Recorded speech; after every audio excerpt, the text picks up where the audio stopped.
All right. Now, for you folks coming in, right now you are on mute.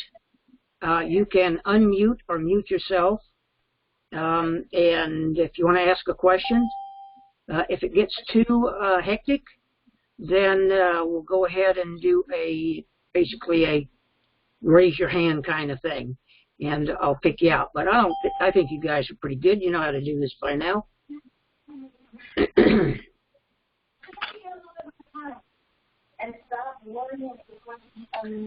Okay. If you are on and you've got somebody in the background talking, go ahead and ask them to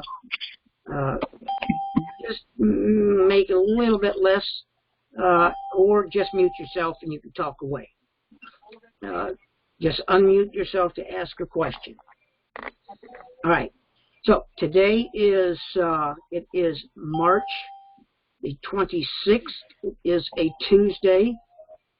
It is right about 1800 or 6 o'clock at night, my time, which makes it 5 Pacific, 7 Central, and 8 o'clock on the East Coast. If our folks are here from the United Kingdom, then whatever time it is there, I think it's a 5-hour difference or a 7-hour difference. I'm not sure. Which means they're staying up late. Okay. We'll kick this off by saying thanks so much for joining me tonight. I appreciate it. The reason that I decided to do this call is, you know, we're in such a place right now where there's so much information coming out. And if you want to call, if you want to ask a question, please go ahead and do it.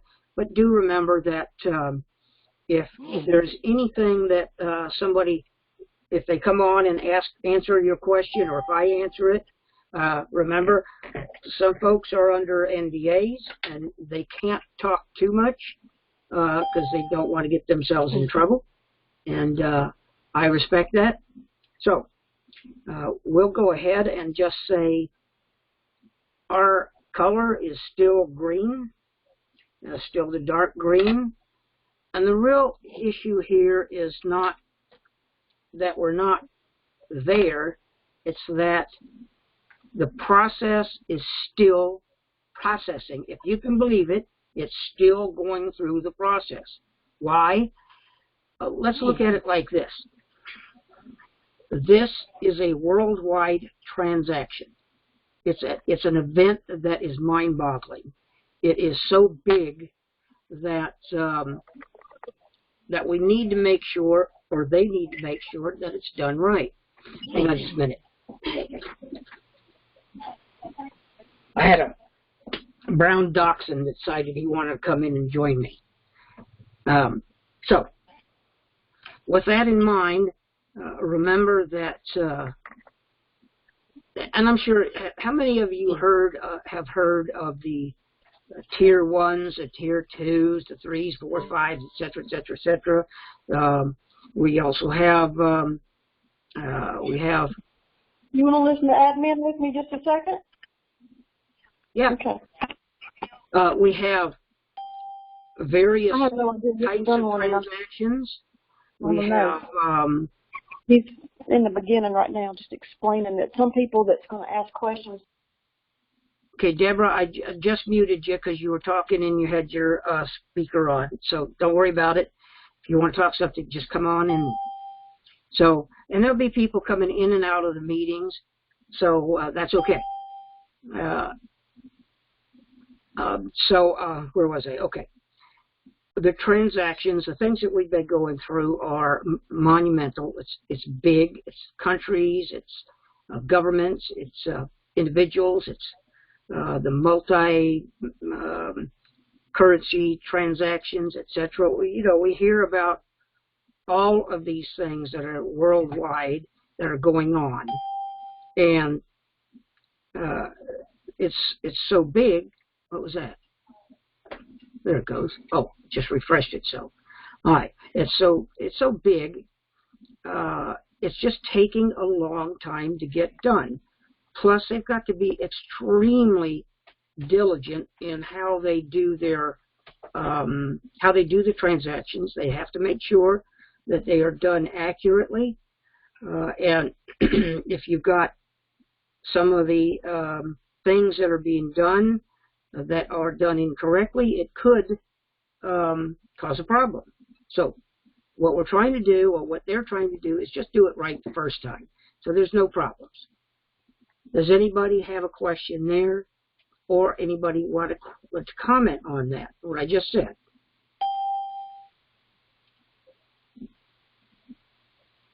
Okay. Let's see here. If we are talking about, let's go through the currencies. Remember, we have that we think that'll be going through in this first transaction would be the currencies, would be the IQD, which could be called the IQN, the VND, which could be the VNN, the rupiah, and those are the primary ones that we hear about all the time, currencies. Now, there's also the bond, which is a 2008, if I remember correctly, ZIM bond. That's an entirely different transaction. And we've heard a lot of information regarding that. Most of what is being said now is pretty good information. And it is such that some of you might have questions on why there is a difference, what it's for, why we're hearing about these what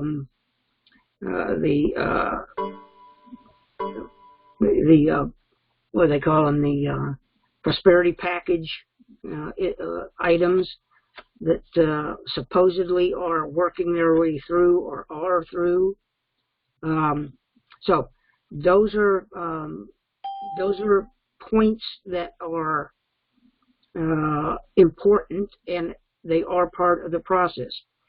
Who can come on and just click your mic and unmute yourself and explain what the difference would be between an IQD and an IQN? Anybody know what that would be? Click on it, and the other currencies as well. I know there's somebody that wants to do it. Well, let's talk about that for a minute. The IQD is what we presume right now is a fiat currency. So, like the USD is a fiat currency. So if the IQD is to go to an IQN, what's the significance of that change? Anybody? And this is something we've talked about all the time, so and we hear it all the time in the board. Now, I know somebody's got an answer for that. Anybody that's new that has a answer for that question? There's a lot of numbers in here. I don't know who you are, so just go ahead and come up. Okay. I would say it's gold-backed. Yes, that's correct. Or even more inclusive would be asset-backed. What does it mean to be an asset-backed currency opposed to a fiat-based currency? Think about that for a minute. If an asset, if an asset means it's a hard, valuable thing, what could it be? Go ahead. Got minerals, metals. yeah. Exactly. It could also be, and I've heard it explained before, that it could also be just the value of the economy itself, the infrastructure of the country. There's a lot of things that could make up the value or what's backing up the asset-backed currency. Dave, did I see you in here, or did you have I just wondered, how about oil? Of course, oil, and that's where we initially started with the IQD. Remember when we first began, to our knowledge, what was this all about? It was about the IQD. And there are many people that still think that this is only about the IQD. And whatever is happening in Iraq is basically it is the leader there. Therefore, whatever happens there, that's when it'll happen. Is that necessarily the truth now? Because about 5-6 years ago, things changed. What changed then? Bill, if I might interrupt. You certainly might. I have a PDF file that I'll be glad to forward to you, and anyone that's on this call who has an interest in it can email you or text you or whatever, and you can, or put it in the room. But it's a pamphlet that was created by the Chicago Federal Reserve Bank that is about 16 or 18 pages long, that deals with fiat currency and how it actually works. One of the very best books you'll ever read. Excellent. And it's not a very long book. Yeah, I'd appreciate that. And if right. anybody wants me to send that to you, just send me over an email, request it, and at the end of this, I'll give you my email address so you can do that. I'll do that later after the call. Okay, very good. Thank you. All right, so what is the significance of an asset versus a fiat? Well, it is, go ahead. You have to have something backing it. Yes. So the fiat system is one that's just going to eventually fall through because it sort of implodes. And the fiat currency was put in place by who and when? Yeah, I don't know, all the corrupted families and politicians. Well, actually, this is pretty important to understand how this is all transpired and why it is transpired. And basically, we're looking at something that happened in 1913, I believe. It's when a little thing came about called the Federal Reserve. And it was put together at the behest of bankers. And that's what began the Federal Reserve System. So the Federal Reserve is, okay, who's the Federal Reserve? Can you tell me who it is? Someone?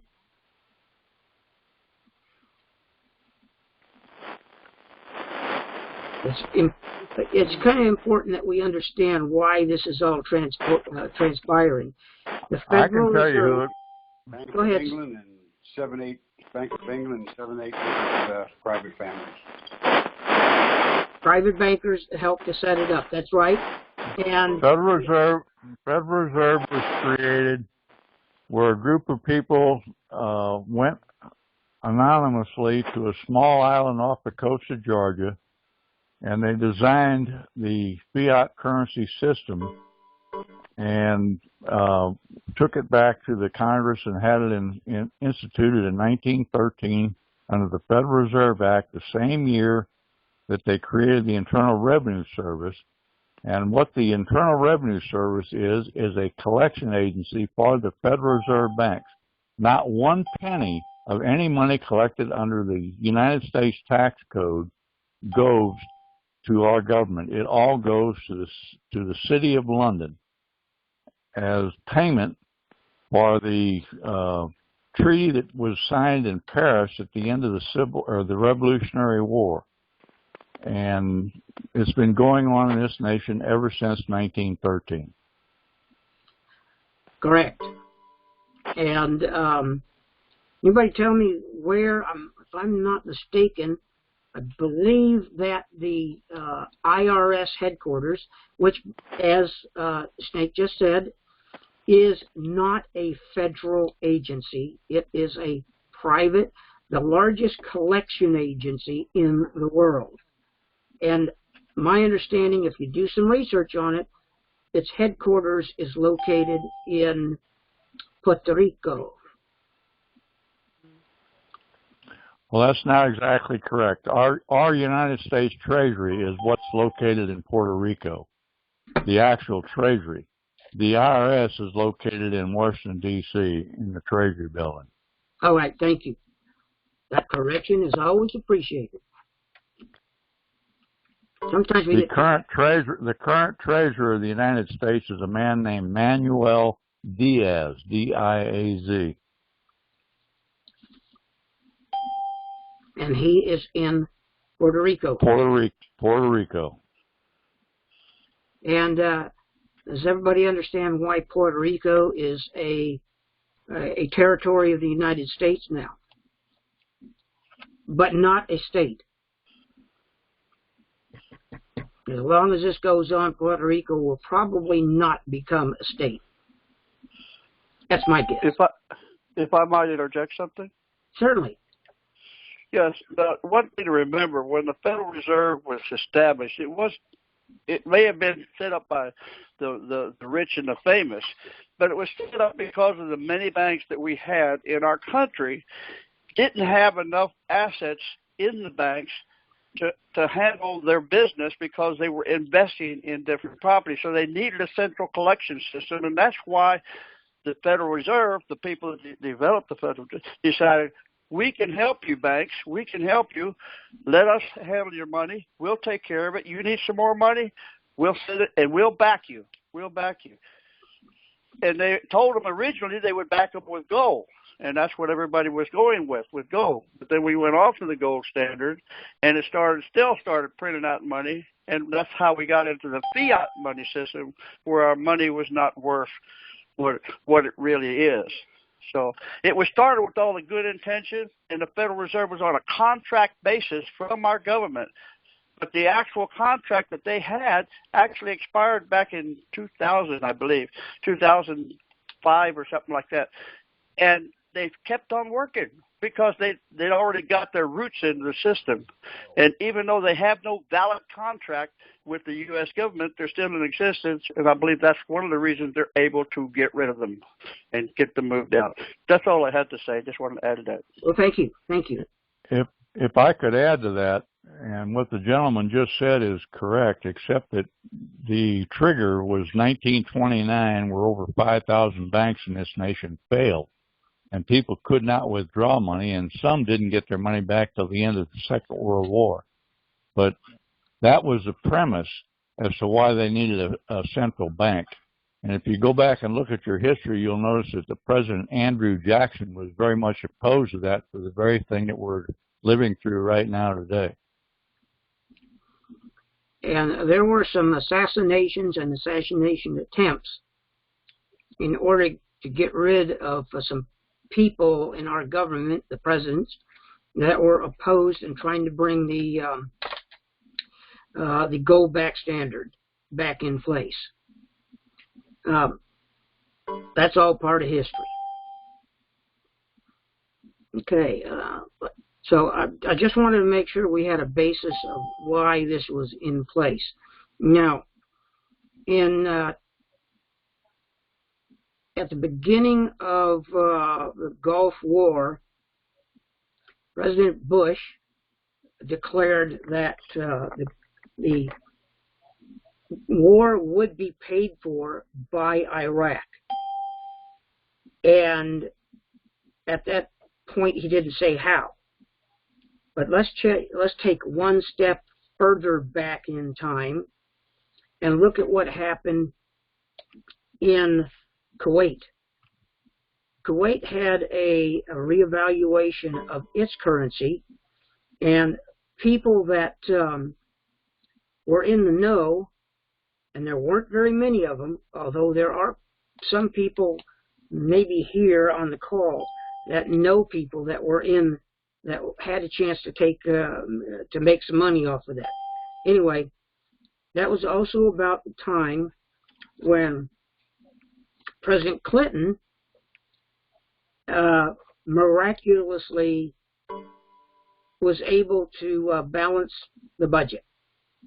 And how do you suppose he did that? Anybody got a guess? It's got something to do with what we're going through right now that could also balance our budget. Yes, Bill, he was able to balance the budget based on what the revenue came from the revaluation of the Kuwaiti dollar or dinar at the time they did that. It's the first time that they've had a balanced budget in who knows how many years, and it didn't take them very long to get us back into a deficit situation. Very, very true. So, the same thing you'll probably see something along the same lines happen when this takes place, when what we're waiting for takes place. It may not be announced, it may not be anything like that, and we may have some different actors behind the scenes that are going to be doing it, but there's all kinds of theories, there's all kinds of scenarios that people are saying that will happen, that someone could clean up the United States debt, clean up personal debt, and also take care of the prosperity package and the CMKX, all of those things that were needed to be paid off and basically zeroed out. So we're hearing different things. I know all of you that have been on a site or on other sites have heard that these packages are in the process of being taken care of, have been taken care of, package have been sent out, etc., etc. But, and I think we have some people that know for sure they have people or friends that have actually received some of those packages. That's all well and good. But as far as I am aware, and this is just me, no one has actually gotten money into their personal accounts. Now, it may be different with those packages that need to be dealt with prior to, but I suspect it is something that all of a sudden everybody at one time are going to be happy campers. I don't think you could have all these currencies have value without the resurgence of new currencies that are asset backed. Snake, Thirsty, I thought Thirsty was on here. Anybody else want to comment on that? Well, the thing you need to remember, thing we need to remember, let's get that going back anyway, is that when the war starts, especially in Iraq, the first thing they did was devalue the currency. Mm-hmm. So that the government, they did that because the government still had some money. They wanted to have enough money to help to arm their own people and everything else. And that was the whole purpose behind it. And the U.S. said, yes, let's devalue. And that's the way it is in most wars. The first thing that happened, it was in Kuwait, and it also was in Iraq. They devalued the currency. And then eventually, when the war started turning around and they get back on their feet, they raised the value. Well, now, if you have that early rated currency from when it was devalued, and you held on to it, sound familiar, and then turned it in later on after the country revalued for their real value, then you could make a profit from them. And this was what happened with the Iraq, what's happening in Iraq right now, and what happened in Kuwait. The difference between Kuwait and Iraq was everybody kept it quiet in Kuwait. Only the elite latched onto that. A lot of those elite were in our own government, sad to say. And then when it happened, that we had a lot of millionaires all of a sudden, nobody knew where the money came from, and that's where it was. They revalued under the new rate system. Mm-hmm. Well, now, they had planned for the same thing with the Iraqi dinar. They really had. And this is what Bush said. He wanted them to pay for it because he said, I'm taking enough currency out of it, so whenever they do revalue, we'll have enough money in our treasury to pay for what we're expending in the war. Well, time went on, and government being as corrupt as they are, people started taking pieces here and there and everything else. And anyway, the fact of the matter is it leaked out. The information leaked out. We weren't supposed to know about this. Us people out here, we weren't supposed to know about this at all. This was only for the high-ranking people. But it happened, and it got out. Now it got so many, everybody's panicking. That how can we handle these thousands of people that are going to be wanting to revalue and suddenly have money that's worth 3 and 4 or 5 times what it was originally purchased for? And that's where we are. That's just my explanation as I understand it. I don't mean to dominate the call, but I just wanted to inject that for you. No, you're fine. And you know what? It's that is pretty much spot on. But when as this went along, people were also seeing, and there's groups of people, groups of some pretty significant people with some very good intentions, and they still have very good intentions, and they saw an opportunity to maybe do a reset of all currencies around the globe. And we call it the GCR, the Global Currency Reset. I don't know that that's what it's actually referred to as, but that's what Dinarland people call it. And in order to do that, I'm sure most of you know that the dinar, the IQD, was kind of put on the back burner, but basically it was put on the back burner because Iraq simply wasn't ready. And is it ready now? I believe that it has been ready for a while, but they are not in control. So what has happened to change it? What has happened to change the situation there when, in the beginning, this was supposed to be very similar to what happened in Kuwait. It was supposed to be a quiet transaction where no one knew about it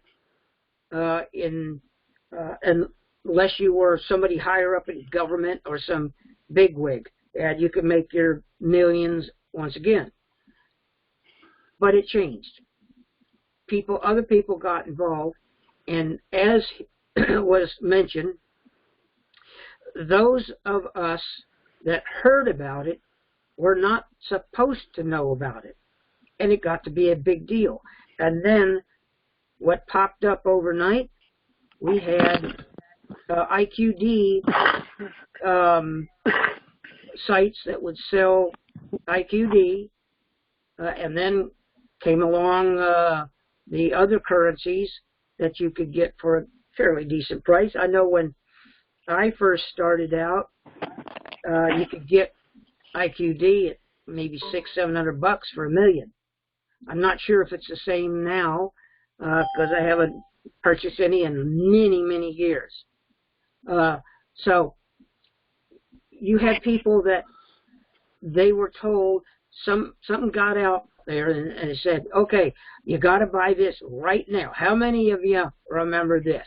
You have to buy this right now in the next 24 hours or tonight, because if you don't, you'll lose out, because it's going down tomorrow. The IQD is going down. It's going to change value. It's going to go from being worthless at the rate that it was set to be at to maybe $3 per dinar. Of course, anybody that saw that or heard about it took that opportunity to buy dinar. It was, I mean, heck, to buy maybe a million dinar and even 500,000 or 250,000, and then all of a sudden it changes to $900,000 or $3 million. I mean, where are you going to get that opportunity, especially when it's going to happen the next day? Obviously, me, 10, 12, no, almost 13 years later, it hasn't happened yet. And there's several people on here, more than several, that have held their currency for a long time. But then something changed. And that something was people that I mentioned who wanted to affect a worldwide currency exchange came into play. And they said, okay, let's talk about this, and let's see if we can do a reset for everyone that will benefit everyone. And at that point, they had to find some kind of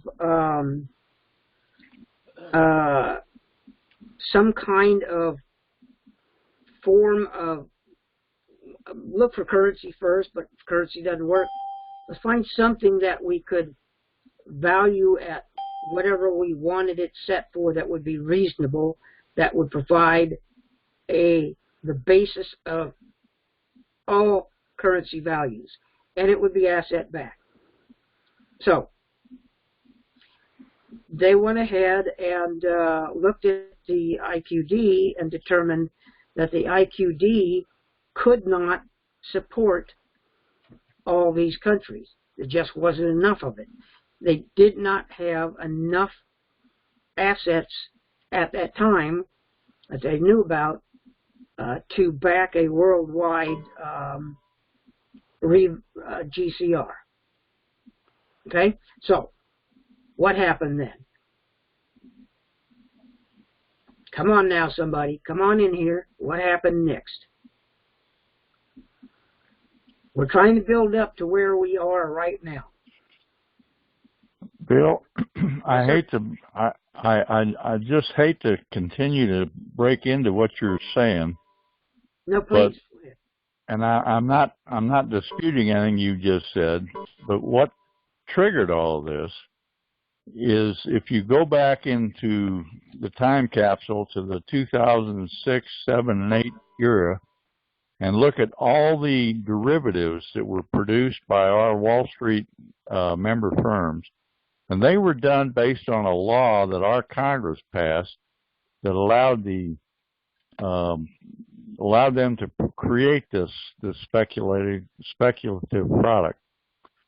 What has triggered what you're talking about right now is a group of bankers in Zurich, Switzerland, in the United Kingdom, and a few in the Wall Street area decided that this fiat currency just could not continue and have any country's economy prosper.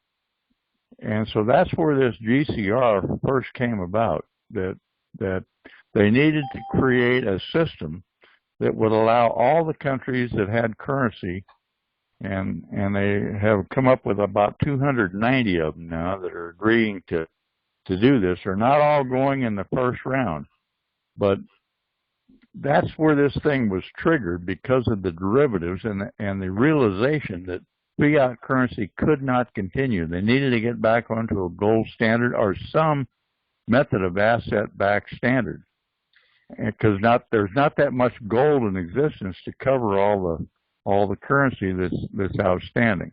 So the asset-backed situation is what developed.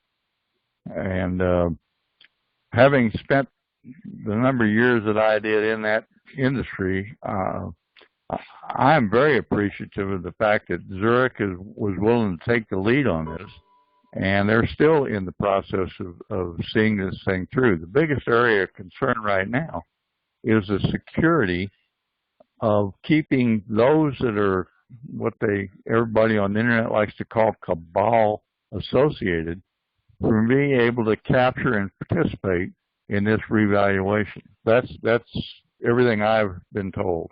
It's a security issue. You know, Snake, there's also other things that happened during that period of time. We had the housing bubble. We had the banks that were in bad shape.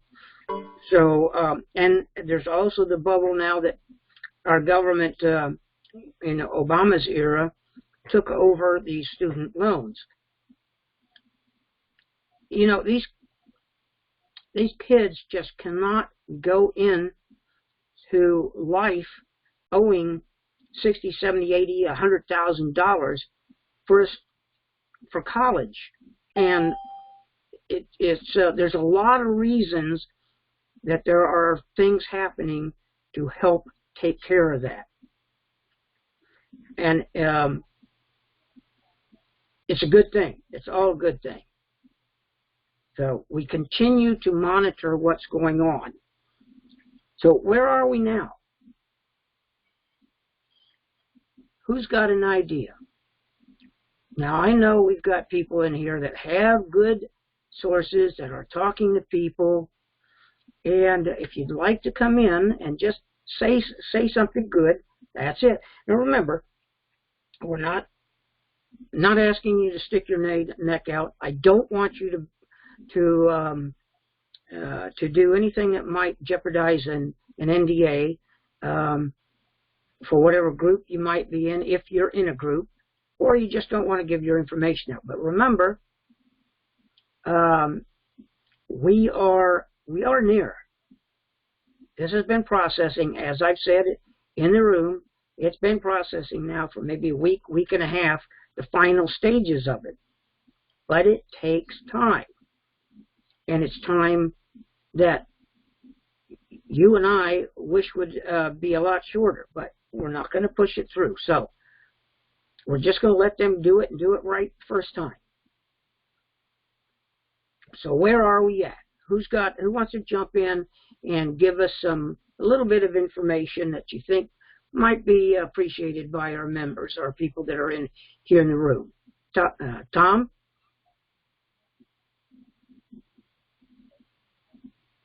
Go ahead. Don't be shy.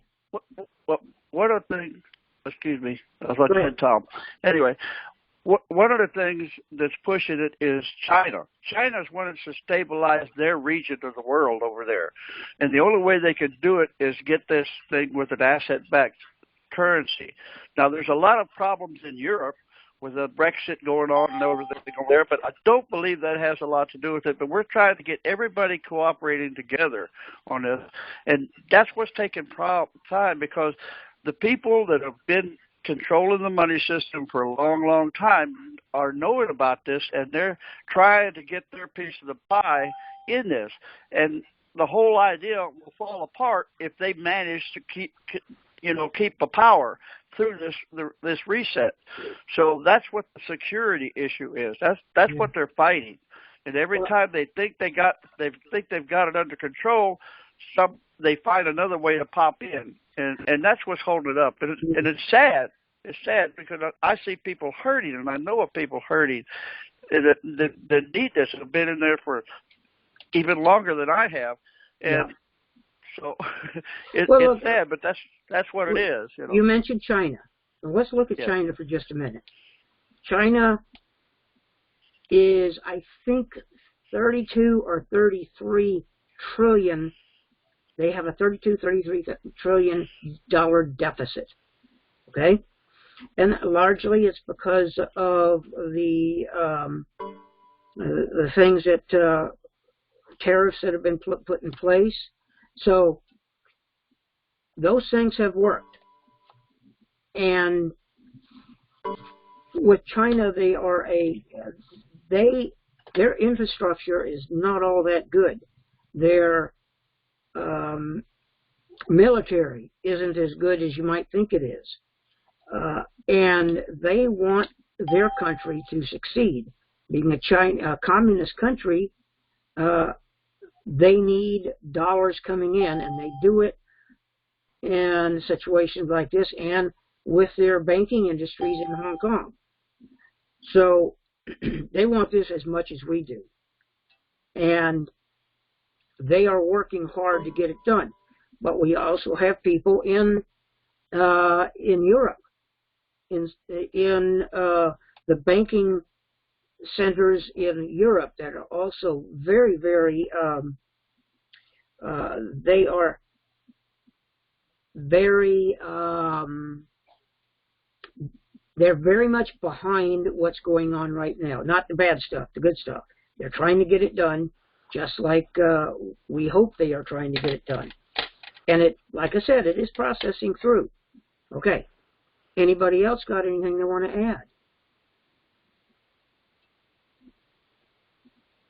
All right, let's talk about what have we found out about the basis now of what is now the basis of the value of, or establishing the value of the currencies. And it wasn't a currency. It was a bond, and it is a bond. Most of you know what it is, because we talked about it. All other rooms have talked about it. It's not Zim. Talking there about you the go. Zim? Yep, the Zim. Hi, Blondie. How are you? Hi, good. Good to hear you. Thank you. So, yeah, it's the Zim. And somebody else said it was a Zim, too, another caller, wireless caller. But, yes. So if the Zim is the anchor for everything else, what has to happen? Well, the Zim has to be, let's call it monetized. And once that's done, the other currencies or currencies and everything else will be taken care of. Do you think that'll happen all at once, folks, or do you think it will happen gradually? Do you think they're going to allow double dipping? No, they're going to pull the trigger all at once. Exactly. If CMKX is going first, the farm claims go. The fines and penalties have to go first. And I don't mean, okay, this is just what I understand. Fines and penalties have to go out first. That doesn't mean they all have to be processed. Mm-hmm. But I think it'll happen within a couple of hours, because there's a legal requirement that the fines and penalties must be paid before they can do the revaluation. But it's going to be like within a couple of hours. And there's not going to be any lag time. Yeah, and keep in mind that this is not something that isn't discussed everywhere now. Everyone is discussing it. But you have to understand why. And that goes back to, there has to be an anchor. The anchor couldn't be the IQD. You had to have something that wasn't a currency that could establish a value. And the Zim from the country of Zimbabwe was selected. By the way, Zimbabwe is a very, very rich country as far as assets. So we're just waiting for it to process through. And in the process, of it processing, we are pulling our hair out and getting frustrated. But I just want you guys to know that you do not need to be frustrated. It is processing through. And I firmly believe that we're going to see it probably sooner rather than later, but I'm not making any predictions as when. I think we are close to being there, and that all we can do is wait. And when it is announced, if there's 800 numbers to go out, they'll go out.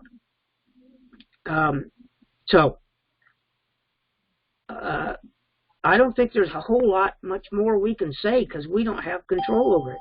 My point in this call tonight was not to step on anybody's toes. It was to make you understand that the process is going through. There is no need to be concerned. Hang in there. I know there's a lot of folks that are really, really struggling. I wish I could do something for you. I can't. I have to make sure that everyone, my goal is just to make sure that you understand that we are working through, or they are working through. And when we have the information that something is done, you'll get it. Blondie, do you have something to add? I have just a kind of a comment. Sure. Did you talk about CMK? I got a call, so I'm not sure what all's been discussed. No, but, we didn't. Not that much, other than just kind of gloss over packages, those things. So yeah. Okay, well, last week, I think it was last week or the week before, they did send out several test packages on CMKX to make sure that the delivery process was going to be right, and that has been verified from some good sources that those packages went out, and that supposedly, they're out for delivery. I don't personally know anyone who got one. I didn't get mine, but they are out there, and it could be that there's an NDA, I'm pretty sure there's an NDA in there, and, people aren't just calling, hey, I got my package kind of thing. But yeah. That process is processing. How about that? So that is definitely, underway in some form or fashion. And so I would agree with you. I think we're very, very close. And if you guys want, I hope it's okay, I'm going to plug this guy. Mark Z has a call every morning at 10 o'clock Eastern Time. And he is extremely well connected with the high-ups. And I know the people that he's talking about, so I know that his information is good. And he's not a pumper or anything like that. He just tells it like he sees it in the information he's getting. And you can listen to him on Twitch or Periscope. And it's just on Periscope, you just type in, I think it's pscp.tv is the website. And then, in the subject thing, you just punch in Mark Z, and then it'll come up, and then it'll stream.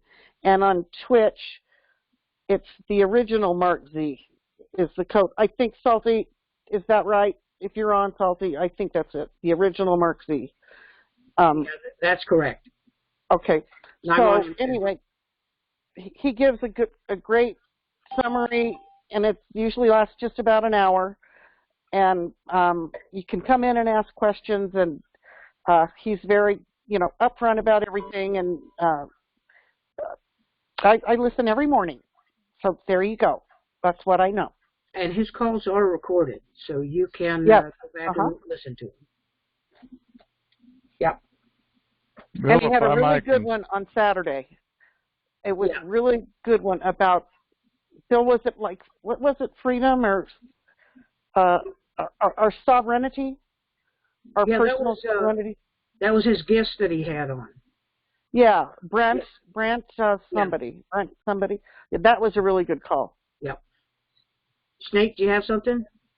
Yeah, Bill, if I could confirm a little of what Blondie's saying, these packages that are being submitted or sent out to the various plaintiffs in the CMKX legal matter are going to contain a small check, not the entire amount they're entitled to get for their settlement, but they will have to complete some paperwork and resubmit to get that actual check. And the purpose behind that was to avoid any double dipping possibilities by CMKX being paid prior to everybody else going.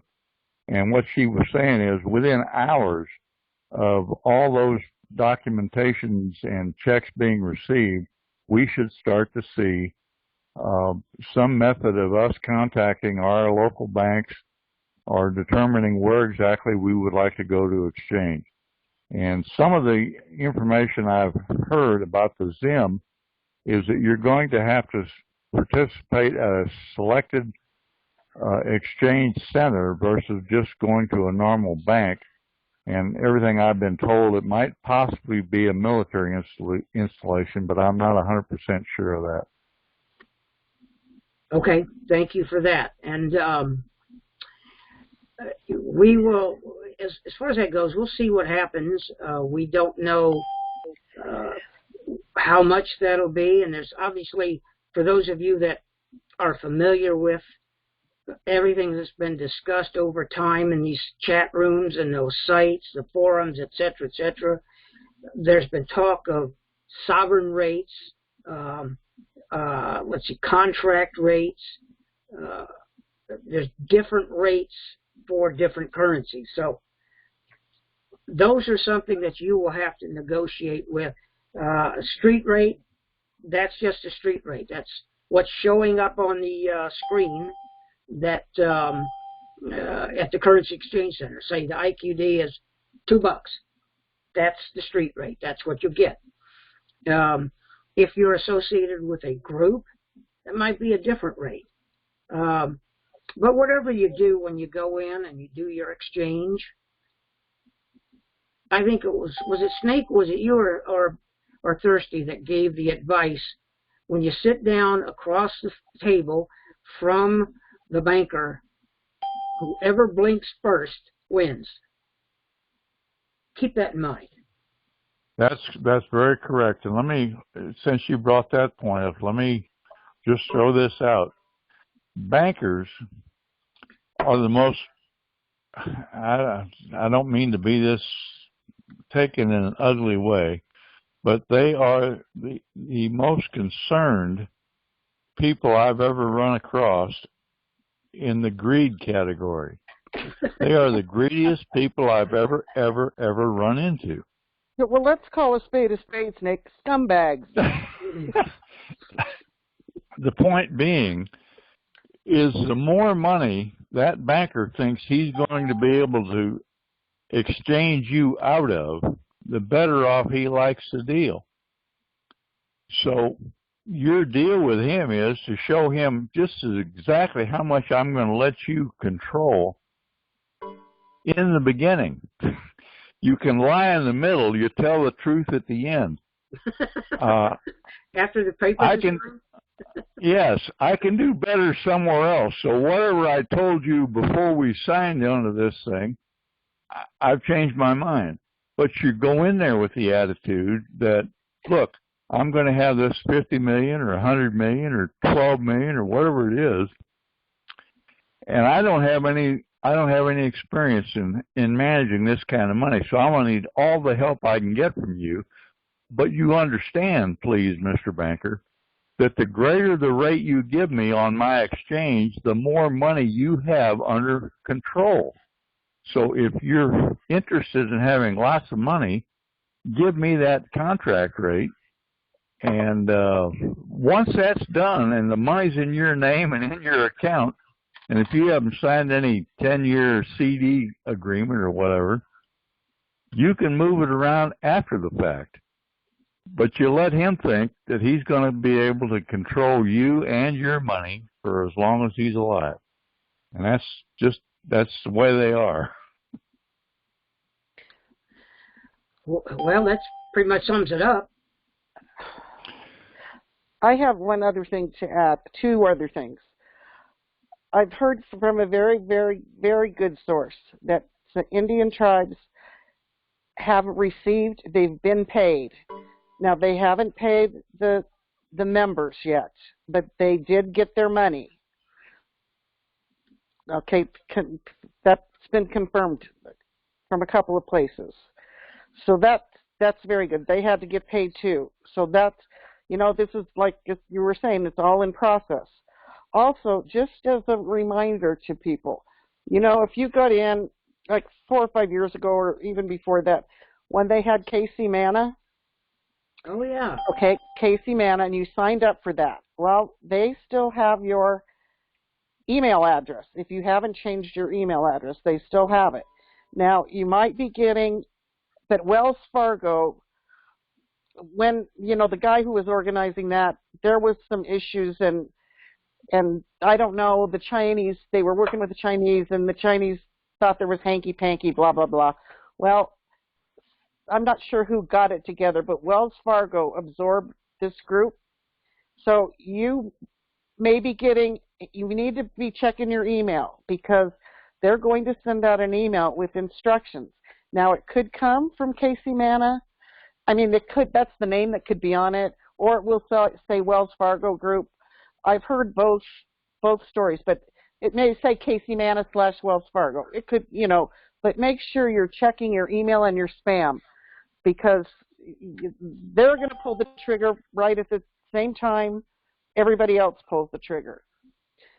So, and also, here's the thing about the double dipping. Don't you guys just think they're going to all the dealers are going to change their rates? So there won't be any room for double dipping. That's right. It's going to happen all at once. Yeah. And that's the way it should be. And things will change, and things are changing now that you're not aware of in the background. And, this was not supposed to be a geopolitical event, but with everything happening in the past few years, things are connected. So things are rolling out like they should. And let's see what, in the end, things happen. Now, remember, when you go into your banker, some of you may have some funds you want to set aside for humanitarian projects. That might be a different thing for you to do that you need to talk to the banker about. Snake, could you address that? If it's an individual that wants to do something for a humanitarian project? Well, I think they're all going to be accessible to. I don't quite agree with all these reports that you have to have these diagrams, these huge things filled out. How do you know what you can do humanitarian-wise when you don't know how much revenue you're going to have in your account to start with? That's right. You have to. So flexibility. And unfortunately, I don't have the ability to put this diagram anywhere, but the one I use is I draw a big loop, looks like a bucket with a spigot on the side, and put cash in the bottom of it and tell the banker, look, we're going to keep this much in reserve for you to invest and help me with, and everything that it earns is going to go above this spigot on the side of the pot. That's what we're going to use to fund all these humanitarian groups, because I'm interested in creating a long-time program, not just a flash-in-the-pan issue where we give away $100 million and we're done. I want to put that $100 million to work and make the revenue off of it something that will generate revenue to these other individuals into perpetuity. And You're going to be involved with it. My kids and my grandkids are going to be involved with it. But it's going to be an ongoing thing for your bank. And the more revenue your bank can earn from me, the greater gift we give to humanity. And that's going to be my approach. I think it's a wise approach. Thanks. And listen, there's a bunch of people in here that I want to give a shout out to for coming in. They've been supporters of the room for a long time. So I want to say hi to Calcat, to Mangello, to Kermit, let's see. Some of you, I've got the names, but I won't say what your handle is, just because Thanks, Bill. This is Calcat. All the best. Buddy. Good to talk to you. Yeah, Alex, great. Snake, Snickers. thank you so much. That was a great rundown. Yeah, good. Just another a quick point, if I might Sure. share. We were talking about, that there wouldn't be enough gold in all the world to, to cover all of the debt. And I heard an old associate of mine, Jim Sinclair, once, attempting to place a value on the price of gold if we were to monetize all the debt, the derivatives, and everything else. And he came up with a number of $187,000 an ounce based upon the known gold reserve. So Yeah. we know that's not going to happen. But No, anyway, that's not going to happen. Kind of perspective of, Yep.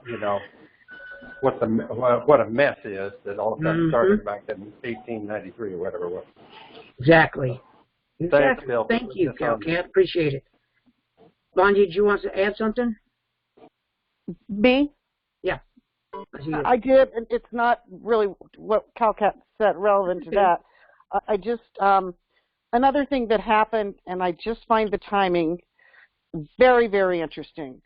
The Mueller report that came out Friday. Yeah. Isn't it kind of odd on the timing on that, with kind of what's going on in the background? Yeah. And how quick that happened. We thought it was going to drag out for a couple more months, and then bam, it just showed up. Well, and I think that cleared a bunch of stuff up. I think we'll see some other stuff too. Same thing will happen. Yeah. What will happen? Some jail bars. Is that what you're kind of thinking? Could be. Hey, and I want to shout out to my good friend Sunny's Place. She's out there. Good person. She's such a support on the site, and I really appreciate it. She's one of our Canadians, and a great person.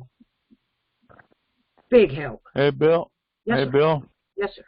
If I might add one more small topic, let me thank you. Thank you for the room. Thank you for this call tonight, and thank you for allowing me to speak as long as I did. I had no intention of doing this. You know what, Snake? You are appreciated. Oh, thank you. But you are such a wealth of knowledge. I can't thank you enough. Between when you and a few others, including Thirsty, get on here, and Blondie, it's like pulling an encyclopedia out and reading through it. I really appreciate it. Very, very much. Thank you, guys. Well, I thank you. Okay, let me find some other people in here. Faith. Okay. Otherwise known by another name, but Faith, come in and say hi.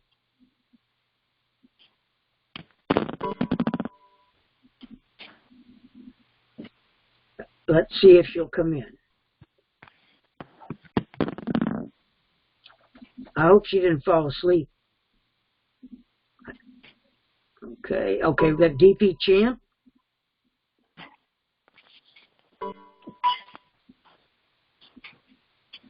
Oh, man. There's a lot of people in here that are in on phone that I don't have their number showing up, but that's okay. Again, I think we're in a great position. How soon this will happen, I don't know. Could be any time. And I hope it's soon, because as we all know, there's a lot of people that need this for their own purposes, and it's really important. But when we look at the grand scheme, there's a lot of people worldwide and countries that need a fresh start. And I think that's what this is meant to be. And I pray that it happens very, very soon for everyone's sake. And I hope that whoever gets the money uses it for the good and not for the bad. Anybody have any parting comments they'd like to make before we close this meeting? Yes, Bill, this is Ted again. Listen, I want to thank you for the call and Snake for his input. I didn't mean to dominate as much as I did, but I really appreciate it, and we've learned a lot. But the thing we got to remember, it's going to happen in the Lord's timing. That's what right. It's all about. We've got to keep our Christian values up front on this. You know, for whom much is given, much will be expected. We can make this country great again. Our president took on the name, make America great again, but it's up to us. It's really going to fall back to us. And part of it is some of us need to even consider getting back into government and get some of those crooks out. So that's just my thoughts, and I appreciate you allowing me to speak as long as I did. Didn't mean Ted, to. It's good to hear it from you. And I know your wife doesn't worry about you. Yes, she does.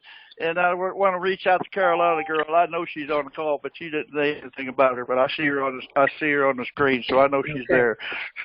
She's a good woman. All right, y'all have a good day.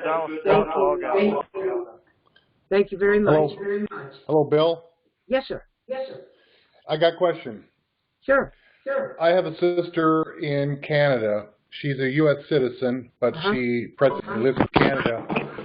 So she doesn't have a residence here in the United States, and her currency is here in the United States.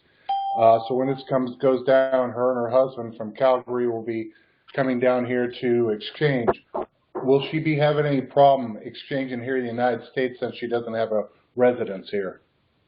I don't think so. Okay. If she's a U.S. citizen, it should not be an issue. It shouldn't be an issue? I wouldn't think so. Okay. Next question. What's the probability of the 800 number scenario that's how it's going to go down? And if not, what would you speculate would be another way that we could all be informed that this has gone down and who we need to contact to go exchange? Well, I believe that we will get. Bill, you got a bad echo. Yeah, that's. Everybody mute their phone. I'm going to Emerson. There we go. Okay, Emerson, that was you. That was being the echo. I'll turn you back on after I answer your question. 800 numbers, I have been told, will be coming out. If they do come out, or when they do come out, they will be in the Winsome room. People will know it there. I will send them out via my Twitter. That'll go out there.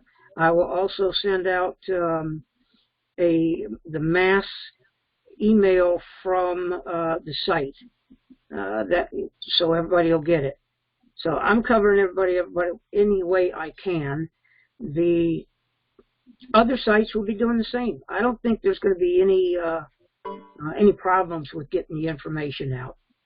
So I hope that answers the question. Yes. Do you think you're going to get different information than like Tony and Ray? Or is everybody getting the same 800 numbers? I would speculate that they'll be the same numbers. By that I mean the same numbers for websites. So they know this, whoever is calling in is a member of a website, and they'll be able to verify that. They know everybody anyway. Yep, sure. I tried to get everybody back in to Winsome that I could prior to anything happening, regardless of how long they've been out. 2 points, Bill. Yes, sir. is to address the issue with the gentleman that talked about the Canadian Good. Thank wanting to come to the U.S. If they have a bank account that's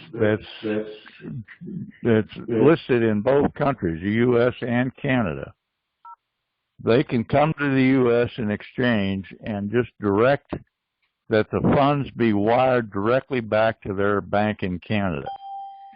And it should not be an issue. Okay, by that are you saying, let's say it's a Wells Fargo in the States going to a Wells Fargo in Canada, or HSBC in Canada, or whatever?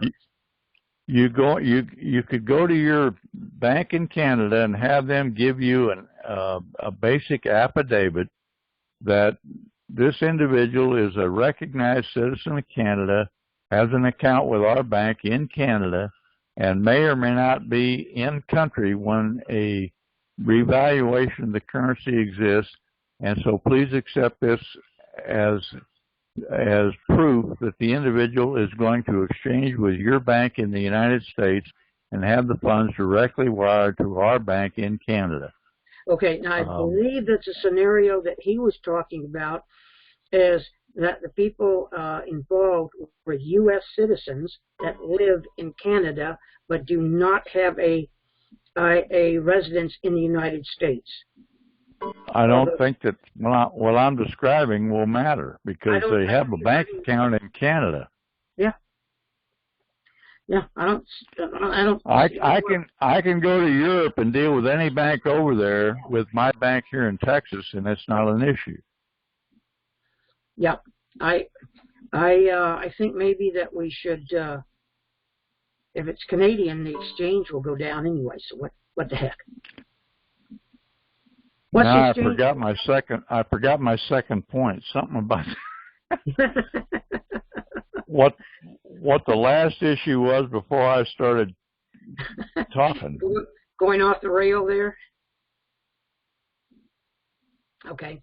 If you think about it, go ahead and come back. Anybody else have a question they want to address right now before we call it a night?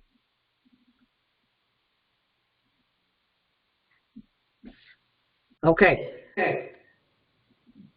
Bill. All right. Emerson's back on. Did you get your question answered? You got your speaker on. That's why we got the echo. Oh, I'm sorry. Are you getting the echo now? That's better. Okay. We're still getting it, but not. Yeah, I'm still not totally clear on what Snake said. This is Sleek Rose. If you could have Snake maybe get in touch with me somehow that I can speak with him directly so I can inform my sister in Canada what needs to be done, I would appreciate it very much. Okay, I think what he said is there's not going to be any problem. Okay, but if he would still do that, I would appreciate that. Sure. If he's willing to. If he can't, I totally understand. The Snake, that would be Sleek Rose. I'm willing to help him, Bill. Okay, thank you. Thank you, Snake. I'm going to mute out. Okay. Anybody else got anything? Well, I think it's been a pretty decent call. Hopefully everybody has learned something. I did not come on here to, as I said in the beginning, to give you any prognostications of when this is going to happen, because I don't know. Don't know about numbers, values. Don't know that. But I do know it's processing. And when it's done processing, we'll know it. And you will know it. And at that point, we can celebrate. I hope it's sooner Bill? rather than later. Okay. Hey, Bill? Yes? This is Rabid Golfer. And I wonder if I could share something with the group from one of my devotionals. Sure.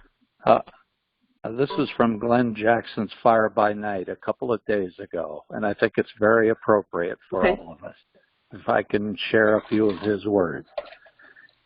He said that it is very important for each and every one of us to be completely free from any form of just getting by consciousness. In other words, we must come to the deep realization that the Father desires us to walk in His superabundant divine overflow, an overflow that not only sees our needs, desires, and wants met, but also empowers us to help others to a degree far beyond our present comprehension. In light of these things, it's time for each and every one of us to lay hold of the various covenant promises and believe the Father to release our allotted portion of the kingdom finances that will not only empower us to fulfill our kingdom destiny, but also help many others fulfill theirs. The Father's goodness and faithfulness are not affected by the economies of this world, and in this hour we will begin to see the wealth transfer take legs in the midst of His obedient ones. We will see the windows of heaven opened and blessings, divine empowerments of every kind, poured forth upon those whose hearts are aligned with His highest kingdom purposes. Again, there is a heavenly reserve, a reservoir that has been set aside and kept for you from before the foundations of the earth and is accessed through the continual exercising of faith, love, and obedience. What glorious things the Father will be able to accomplish through a people who are connected to His heart in these days. You know what? I don't think we could end with anything better than that. Well, there you go. We all look forward to this, and we Thank look you forward so to much for saying helping that. those. I appreciate it very much. So You're if very welcome. Okay, guys. I think we'll just call it a night then. I appreciate everything, all your questions. I hope we got some of your questions answered. So we'll call it a night. If you are not on the call, I'll read you off the playback number right now. It's 712-775-7029, and the same access code. Okay? You guys have a great evening. Thanks so much.